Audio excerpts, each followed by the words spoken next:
Okay, next Tactica is going to be on Arch-Confessor Kyrinov. This guy's he's an independent character. He's a HQ unit.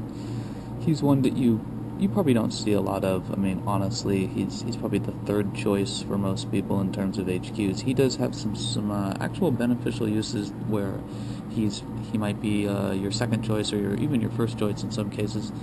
So let's talk about him. He's 90 points, which is pretty cheap for an HQ unit. He is an independent character, which means he can join pretty much any unit that's not a walker or a vehicle, and he can do this in both the Sisters Codex and Blood Brothers. So that would be Imperial Guard. So he can join either Guard or Sisters.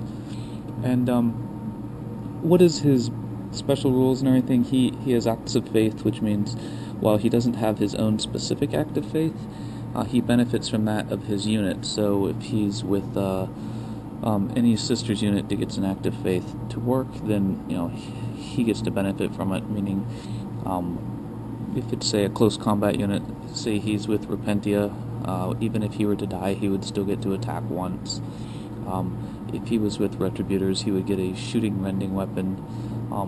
If he was with Battle Sisters, he would get the additional roll of 1 rerolls during the assault phase or during the shooting phase.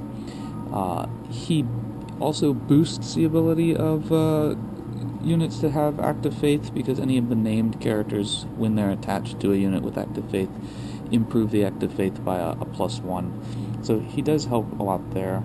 He's fearless, which means if he's in a unit, that unit is fearless, but in addition to this, he has a special icon, the icon of Kairos, which makes every unit within 6 inches of him fearless. And it says all friendly units. It doesn't say all Sisters of Battle units, all Blood Brother units. It just says all friendly units.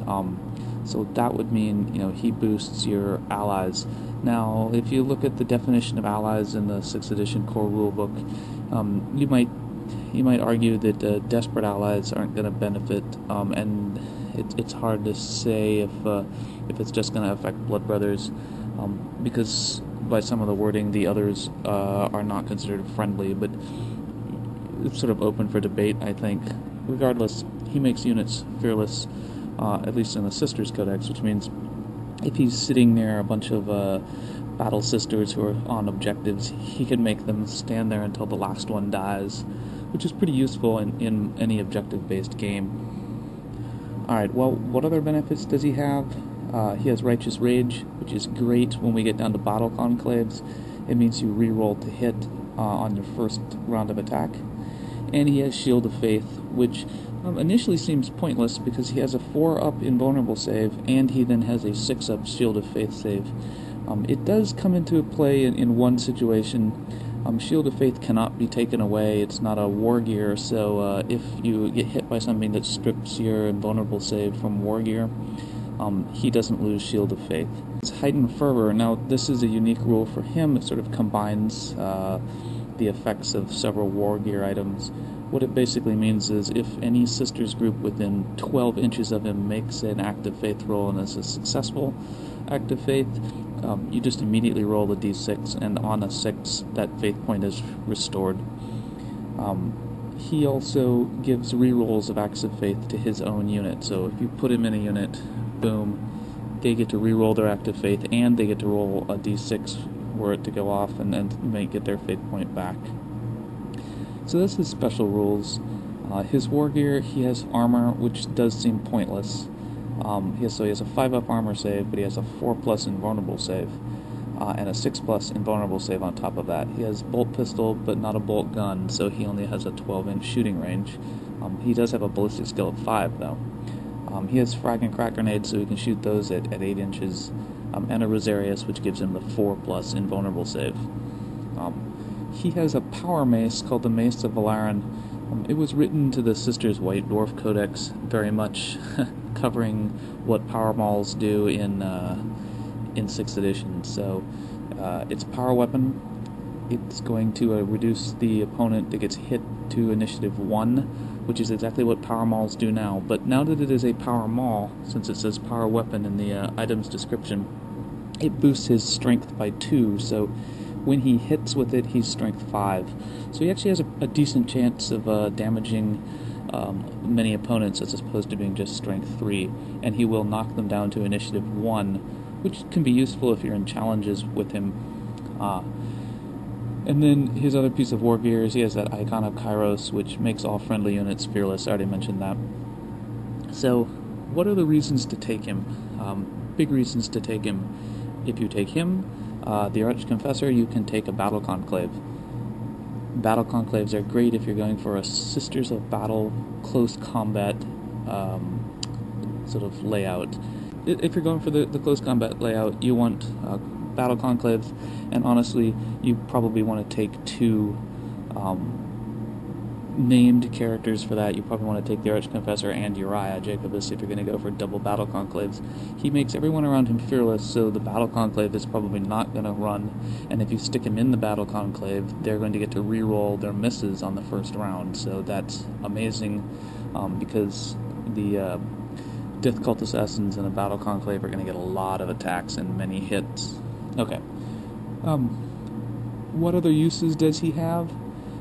He's a decent warlord choice if you don't take St. Celestine. Because he's fearless, he's not going to run off the board. He doesn't feel no pain though, so he sort of loses out to Uriah in that. He's weapon skill 5, ballistic skill 5, and initiative 4. So just to start with, in a challenge, he's going to go at least the same time as a Space Marine equivalent. And if he manages to live to the second round, if he's put any wounds on his opponent, he's going to knock the opponent down to initiative 1. So he's not terrible in a challenge. Ballistic skill 5, in 5th edition, this really didn't help a whole lot for a guy whose maximum range was 12 inches with 1 shot and a pistol. But in 6th edition, because they can man battlefield debris weapons, so that would be your Icarus las cannon, your quad cannon, whatever other weapon GW dreams up with future releases, these guys can sit on that weapon on an Aegis line or in a bastion or something and shoot it. And so he actually really benefits there. And if you stick him with the right Sisters of Battle group for their acts of faith, then he really helps you in terms of shooting. If you were to stick him with Retributors, then it's very likely with the Arch-Confessor attached to them that they're going to get their active faith, and he could shoot a rending quad cannon. If you were to stick him with Seraphim, when they get their active faith, then they reroll wounds on any shooting attack, then he's pretty much got it. He's going to wound with that quad cannon, for example. If you stick him with Dominions, where they get twin-linked, if he's with a Dominion squad and, say, shooting the Icarus las cannon, then he's got a twin-linked las cannon, which is pretty useful because Sisters don't have, on their own, any Strength 9 or 10 weapons. So a twin-linked las cannon with Dominion squad is pretty good. It does benefit from being with Battle Sisters because their active faith is a reroll of 1. Kyrinov hits on a 2+, so rerolls of 1s means he's twin-linked. And in close combat, he benefits from the Retributors and the Battle Sisters, where he gets to reroll 1s to hit. Now, his close combat isn't awesome. I mean, it's a power mace, but it's better than nothing. So, he's a good support character. He's probably not the first choice of most people. I think most players are going to choose St. Celestine and Uriah Jacobus. But in a themed army in particular, where you're going to play ecclesiastical characters and not really Battle Sisters, except for the minimum, then he's actually a pretty good choice. I mean, he competes with Uriah in that situation. Actually, he may out-compete Uriah in a purely Ministorum ecclesiastical list where you're going to reduce the number of Battle Sisters, because in that case the additional active faith rule that Uriah gives doesn't really mean a whole lot when all you've got are some Battle Sisters. So he's a pretty good choice there.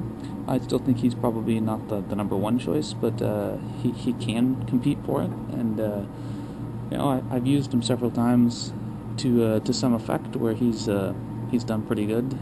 In a list there was Battle Sister light and heavy for Death Cult assassins and crusaders and such, because they are very effective when they're connected to him.